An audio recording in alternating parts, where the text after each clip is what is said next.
एक बार इमेजिन कीजिए, एक गाड़ी करीब 120 किलोमीटर प्रति घंटे की रफ्तार से एक बिल्कुल नए चमचमाते एक्सप्रेसवे पर दौड़ रही है। हाँ, मतलब सड़क एकदम स्मूथ है, कोई ट्रैफिक सिग्नल नहीं, ना कोई गड्ढा। एग्जैक्टली ये एक ऐसी स्पीड और सुविधा है जिसके बारे में ना हम कुछ साल पहले तक सिर्फ सपनों में सोचा करते थे। बिल्कुल सही कहा आपने। लेकिन इन्हीं वर्ल्ड क्लास सड़कों के ठीक पीछे मौत के आंकड़ों की एक ऐसी भयावह सच्चाई छिपी है जो पूरी तरह से दिमाग को हिलाकर रख देती है। हाँ, और आज हम उसी पर बात करेंगे। वही तो, आज के इस गहरे विश्लेषण में हम खतरे का गलियारा नाम के एक बहुत ही महत्वपूर्ण आर्टिकल पर चर्चा करने वाले हैं।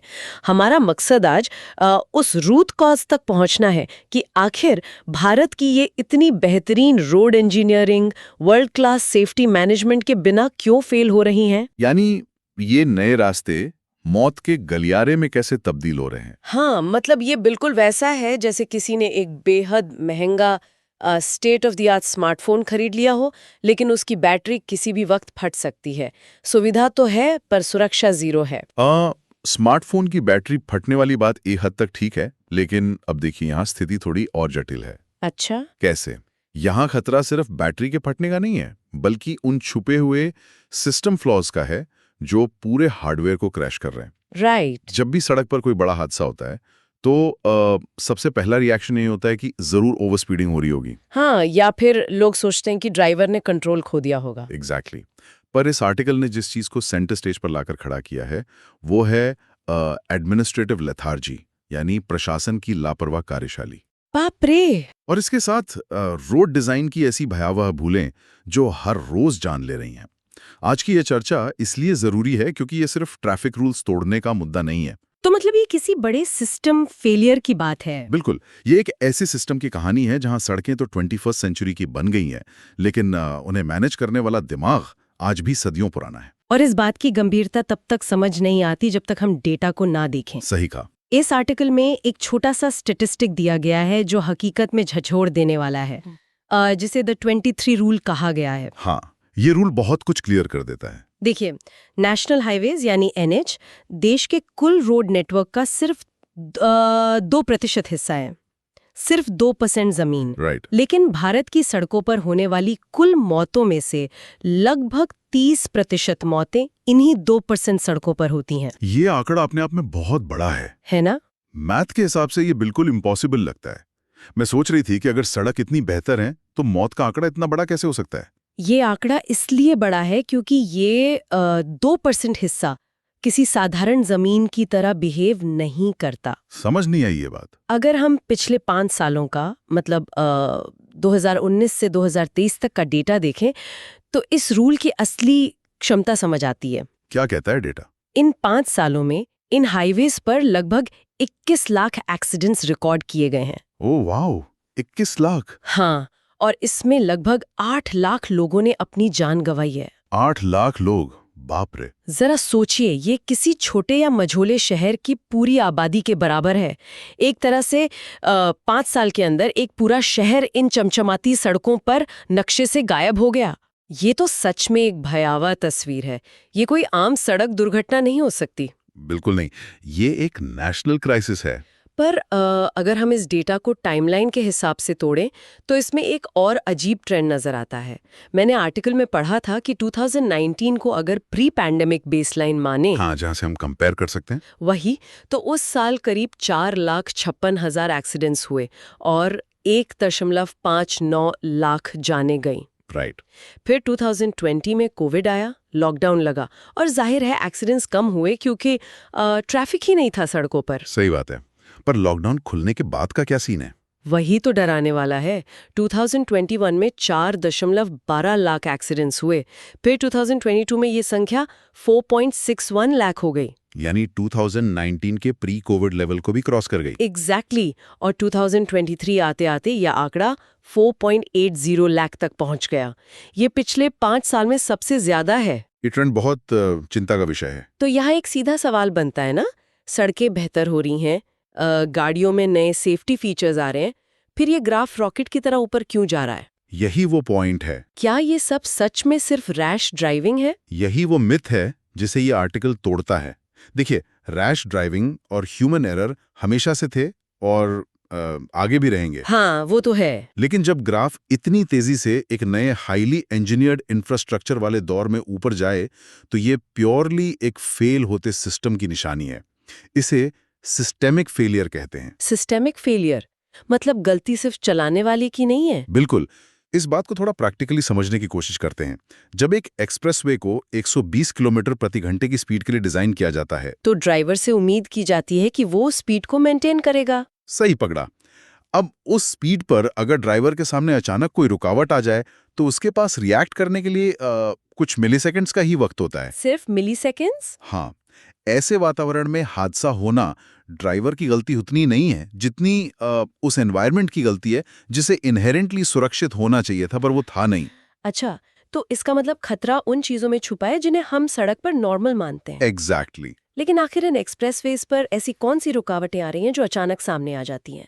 आर्टिकल इन छिपे हुए कारणों पर बहुत जोर देता है। सबसे बड़ा कारण बताया गया है हेवी व्हीकल्स की पार्किंग। ओह, यानी भारी ट्रकों और लॉरीज की इलीगल पार्किंग। हाँ, वही।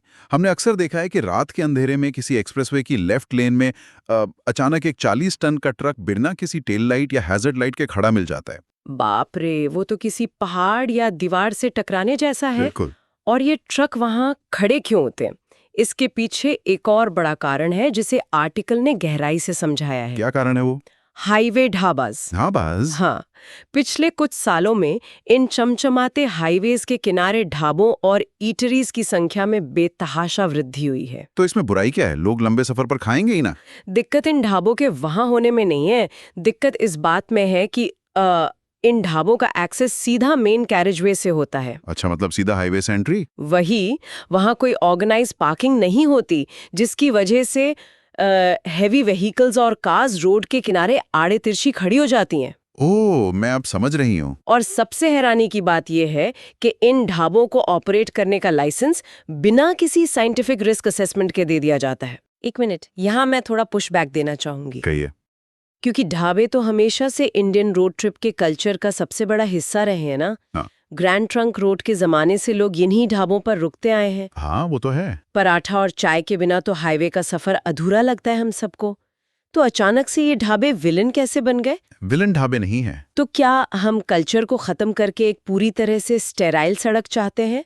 अगर लोग लंबे सफर पर जाएंगे तो वो आखिर रुकेंगे कहाँ? देखिए, ये कल्चर का आर्ग्यूमेंट सुनने में बहुत अच्छा लगता है, लेकिन फिजिक्स और स्पीड इन जज्बातों को नहीं समझते। फिजिक्स का ढाबों से क्या लेना देना? मुद्दा पराठे या चाय का बिल्कुल नहीं है। मुद्दा सड़क की ज्योमेट्री और स्पीड डिफरेंशियल का है। स्पीड डिफरेंशियल, ये क्या होता है? ग्रैंड ट्रंक रोड पर पुराने जमाने में गाड़ियां 40 या 50 की स्पीड पर चलती थी। हाँ, सड़कें भी वैसी ही थीं। पर आज के एक्सेस कंट्रोल्ड एक्सप्रेसवेज पर गाड़ियां 120 की स्पीड पर हैं। राइट। जब एक भारी ट्रक उस ढाबे पर रुकने के बाद वापस हाईवे पर आता है तो उसकी स्पीड शायद 10 या 15 किलोमीटर प्रति घंटा होती है। हाँ, शुरुआत में तो धीरे ही चलेगा ना। अब अगर रोड डिजाइन में एक लंबी एक्सेलरेशन लेन नहीं दी गई है जहां वो ट्रक धीरे धीरे अपनी स्पीड बढ़ाकर मेन ट्रैफिक के साथ मर्ज हो सके तो वो सीधा 120 की रफ्तार वाली लेन में 15 की स्पीड पर घुस जाता है। ओह वाह, ये तो बहुत खतरनाक है। इसे ही स्पीड डिफरेंशियल कहते हैं। ये 105 किलोमीटर प्रति घंटे का जो फर्क है ना, ये एक फेटल क्रैश का सबसे बड़ा कारण बनता है। बाप रे, तो मैंने कभी सोचा ही नहीं था। ढाबों का होना समस्या नहीं है, समस्या ये है कि उन्हें बिना किसी रिस्क असेसमेंट के, बिना प्रॉपर एंट्री और एग्जिट लेन्स के मेन हाईवे से जोड़ दिया गया है। ये स्पीड डिफरेंशियल वाला कॉन्सेप्ट सच में आंखें खोलने वाला है, क्योंकि हम हमेशा ध्यान स्पीड लिमिट पर देते हैं, स्पीड के फर्क पर नहीं। एग्जैक्टली। एक छोटी सी इंजीनियरिंग डिटेल जैसे कि एक्सेलरेशन या डिसेलरेशन लेन का ना होना इन ढाबों को मौत का ट्रैप बना देती है। और आर्टिकल में और भी कई टेक्निकल फ्लॉज की बात की गई है, मैंने पढ़ा था। जैसे कर्व का गलत डिजाइन होना, जहां ओवर स्पीडिंग गाड़ियां पलट जाती हैं, या फिर ब्लाइंड स्पॉट्स, जहां विजिबिलिटी बिल्कुल जीरो होती है और सही साइंस भी नहीं होते। बिल्कुल सही पकड़ा हमने। पर मेरा एक सवाल है, क्या हमारे पास इन सबको मॉनिटर करने के लिए टेक्नोलॉजी नहीं है? टेक्नोलॉजी तो है। मैंने इस आर्टिकल में पढ़ रही थी हर नए एक्सप्रेसवे पर एडवांस ट्रैफिक मैनेजमेंट सिस्टम्स, जिसे ATMs कहते हैं, वो लगाए गए हैं। हाँ, ATMs तो लगाए जा रहे हैं। इनमें स्पीड सेंसर्स हैं, HD कैमरास हैं और वेदर मॉनिटर्स भी शामिल हैं। फिर ये सब फेल क्यों हो रहा है? फेल इसलिए हो रहा है क्योंकि टेक्नोलॉजी खुद में कोई जादू नहीं है। मतलब कैमरास तो सब देख रहे हैं ना। ये वैसी बात है कि किसी ने अपनी बिल्डिंग में लाखों रुपए खर्च करके state of the art smoke detectors लगा दिए। हाँ। वो डिटेक्टर्स आग लगने पर जोर जोर से बीप भी कर रहे हैं, लेकिन किसी ने उन डिटेक्टर्स को वाटर स्प्रिंकलर्स या फायर डिपार्टमेंट के नेटवर्क से जोड़ा ही नहीं है। ओ, तो आग बुझेगी कैसे? वही तो, वो बीप सिर्फ एक ट्रेजेडी को रिकॉर्ड कर रहे हैं, आग को बुझा नहीं रहे। एटीएम्स का हाल भी बिल्कुल यही है आजकल। यानी कैमरास बस तमाशा देख रहे हैं? एक तरह से हाँ, कैमरास देख रहे हैं कि एक ट्रक पिछले 3 घंटे से हाईवे की लेफ्ट लेन में इल्लीगल तरीके से खड़ा है और सिस्टम अलर्ट भी जनरेट कर रहा होगा। सिस्टम अलर्ट दे रहा है, लेकिन ग्राउंड पर उस अलर्ट को रिस्पॉन्ड करने के लिए कोई हाईवे पेट्रोल गाड़ी डिस्पैच ही नहीं होती। बाप रे। तो ये वो एडमिनिस्ट्रेटिव लेथार्जी है जिसका जिक्र आर्टिकल में शुरू में हुआ था। एग्जैक्टली। यानी सिस्टम डिटेक्ट कर रहा है, अलर्ट भेज रहा है, पर एनफोर्समेंट जीरो है। कोई एक्शन लेने वाला नहीं है जमीन पर। सही कहा आपने। और इस लापरवाही में ज्यूरिसडिक्शनल कंफ्यूजन भी बहुत बड़ा रोल प्ले करता है। ज्यूरिसडिक्शनल कंफ्यूजन मतलब पुलिस और अथॉरिटी के बीच का झमेला। हाँ, अक्सर लोकल पुलिस और एनएचएआई के बीच इस बात को लेकर सामंजस्य नहीं होता कि हाईवे पर इल्लीगली खड़े वाहनों पर फाइन कौन लगाएगा या उन्हें क्रेन लाकर कौन हटाएगा। बिल्कुल, जब एनफोर्समेंट का पूरा लूप कंप्लीट नहीं होता तो महंगी से महंगी टेक्नोलॉजी भी बस एक शोभा की वस्तु बनकर रह जाती है। ये तो बहुत फ्रस्ट्रेटिंग है। और यही वो पॉइंट है जहां आर्टिकल इस पूरे ढांचे को सिस्टेमिक फेलियर का नाम देता है। जब बेसिक चीजें ही काम ना करें। हाँ, जब रोड की इंजीनियरिंग गलत हो, प्लानिंग में रिस्क असेसमेंट जीरो हो और इन्फोर्समेंट काम ही ना करे, तब नागरिक पूरी तरह से असहाय हो जाता है। और जब सिस्टम इस बुरी तरह से फेल होने लगता है, तब निश्चित रूप से देश की सबसे बड़ी अदालत को इस मामले में हस्तक्षेप करना पड़ता है। सुप्रीम कोर्ट की बात कर रही हैं आप? हाँ, इस चर्चा का अगला हिस्सा सच में उस कानूनी बदलाव पर रोशनी डालता है जो अब आने वाला है। सुप्रीम कोर्ट ने इस आर्टिकल में उठाए गए पॉइंट्स को बहुत ही गंभीरता से लिया है। वैसे ने इसे एक बहुत ही कड़ी भाषा में स्टेट का अपने नागरिकों पर से प्रोटेक्टिव अम्ब्रेला या सुरक्षा छतरी का हट जाना कहा है। वाह, सुप्रीम कोर्ट की ये टिप्पणी अपने आप में एक बहुत बड़ा स्टेटमेंट है ना? अदालत ने साफ तौर पर देखा है कि जब ग्राउंड पर कोई इन्फोर्समेंट नहीं हो रहा तो उन्हें स्ट्रिक्ट डेडलाइंस और गाइडलाइंस सेट करनी पड़ेंगी। हाँ, उन्होंने कुछ बहुत ठोस कदम उठाए हैं। जैसे पहला, उन्होंने नेशनल हाईवेज पर डेसिग्नेटेड जोन्स के बाहर किसी भी तरह की पार्किंग को पूरी तरह से बैन करने का आदेश दिया है। ये एक बहुत जरूरी कदम था। और दूसरा, उन्होंने जिला स्तर पर district highway safety task forces बनाने का निर्देश दिया है। अच्छा, टास्क फोर्सेस। ये टास्क फोर्सेस इस बात के लिए सीधे तौर पर जवाबदेह होंगी कि उनके जिले से गुजरने वाले हाईवे पर कितनी एनफोर्समेंट हो रही है। एग्जैक्टली। लेकिन जो सबसे आक्रामक कदम अदालत ने उठाया है वो है अनधिकृत या अनऑथोराइज्ड ढाबों और स्टॉल्स को हटाने का ऑर्डर। इसके लिए टाइम कितना दिया गया है? उन्होंने प्रशासन को इस काम के लिए सिर्फ 7 दिन का वक्त दिया है। सिर्फ 7 दिन? ये वाकई में एक बहुत टाइट डेडलाइन है। दिखता है कि पानी अब सिर से ऊपर जा चुका है, पर जब मैं इन अदालती निर्देशों के बारे में पढ़ रही थी ना, तो एक चीज ने मेरा दिमाग पूरी तरह से घुमा दिया। ऐसा क्या था उसमें? सुप्रीम कोर्ट ने इस पूरे मामले को संविधान के आर्टिकल 21 से जोड़ दिया है। यानी राइट टू लाइफ, जीने का अधिकार। हाँ, अब तक हमें यही लगता था कि सेफ ड्राइविंग, सीट बेल्ट पहनना या स्पीड लिमिट फॉलो करना एक बेसिक सिविक ड्यूटी है। सही बात है। लेकिन सेफ रोड्स और सुरक्षित सफर का एक फंडामेंटल ह्यूमन राइट बन जाना, ये तो पूरे कानूनी दावपेच को ही बदल देता है। ये एक मॉन्यूमेंटल पैराडाइम शिफ्ट है।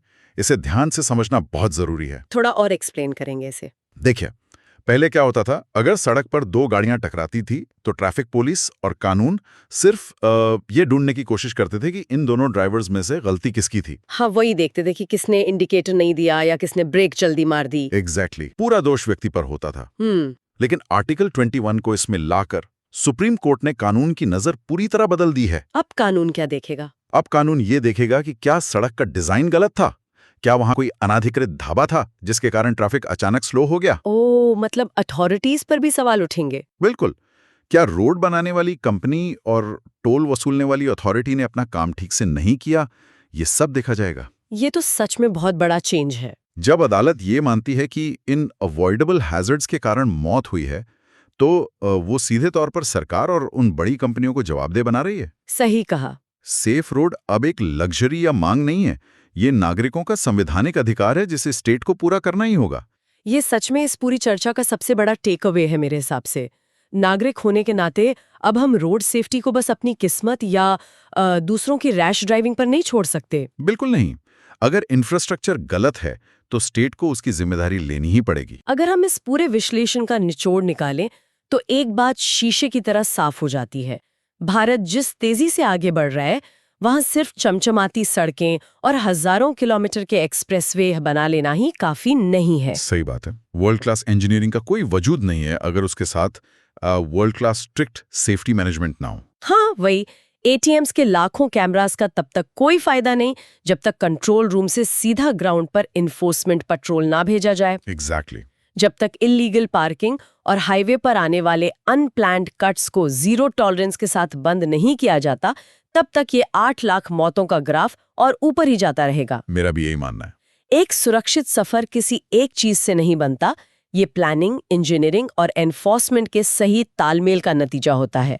और जब इस लेयर में एक भी छेद होता है तो सीधा नागरिकों की जान पर आती है। आपने बिल्कुल ठीक समरी दी।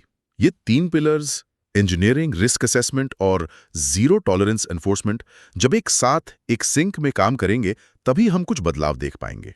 तभी ये हाईवेज विकास के गलियारे बनेंगे। हाँ, इन 120 की स्पीड वाले हाईवेज को मौत के गलियारों से वापस विकास के गलियारों में बदल पाएंगे हम।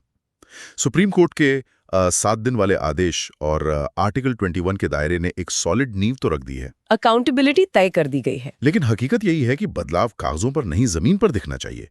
जब तक लोकल लेवल पर वो टास्क फोर्सेस ठीक से काम नहीं करेंगी, तब तक ये नियम सिर्फ गाइडलाइंस बनकर रह जाएंगे। बिल्कुल ठीक कहा आपने।